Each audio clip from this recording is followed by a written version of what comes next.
చిత్తూరు జిల్లా పొంగనూరు టీడీపీ నేత రామకృష్ణ హత్య కేసులో ఇద్దరు నిందితులను పోలీసులు అరెస్ట్ చేశారు.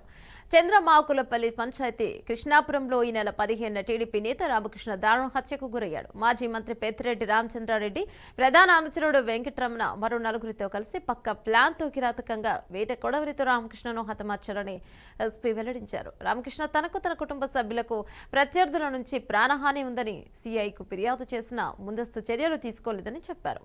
నిందితులపై భూ ఆక్రమణలు, మహిళపై దాడి, ప్రత్యర్థులను భయభ్రాంతులకు గురి చేయడం, అసాంఘిక కార్యకలాపాలకు పాల్పడినట్లు కేసులున్నాయని ఎస్పీ వివరించారు. ఈరోజు మనం పొంగనూరు పట్టణంలో ఈ మీడియా సమావేశం ఏర్పాటు చేసుకోవడానికి ముఖ్య కారణం, ఈ నెల 15వ తేదీన కృష్ణాపురం గ్రామంలో ఒక దారుణమైన హత్య జరిగింది. రామకృష్ణ అనే టీడీపీకి సంబంధించిన ఒక కార్యకర్తను అత్యంత దారుణంగా వెంకటరమణ అనే వ్యక్తి, వైసీపీ కార్యకర్త, నడి రోడ్డు మీద దారుణంగా చంపడం జరిగింది. దాని గురించి ఇప్పటి వరకు ఈ కేసులో పురోగతి ఏంటి, ఇన్వెస్టిగేషన్ ఫైండింగ్స్ ఏమున్నాయి, ఎవరిని అరెస్ట్ చేశాము, ఇటువంటి వివరాలు తెలియచేయడానికి ఈరోజు ఈ సమావేశం ఏర్పాటు చేయడం జరిగింది.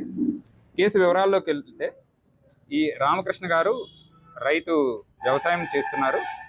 అలానే ఊరిలో ఏదైనా సరే సమస్యలు వచ్చినా టీడీపీ పార్టీ తరపు నుంచి ఎవరి కష్టాలు ఏమైనా ఉన్నా, లేకపోతే అవినీతి ఏదైనా జరుగుతున్నా ఆయన పాయింట్అవుట్ చేస్తుంటారు.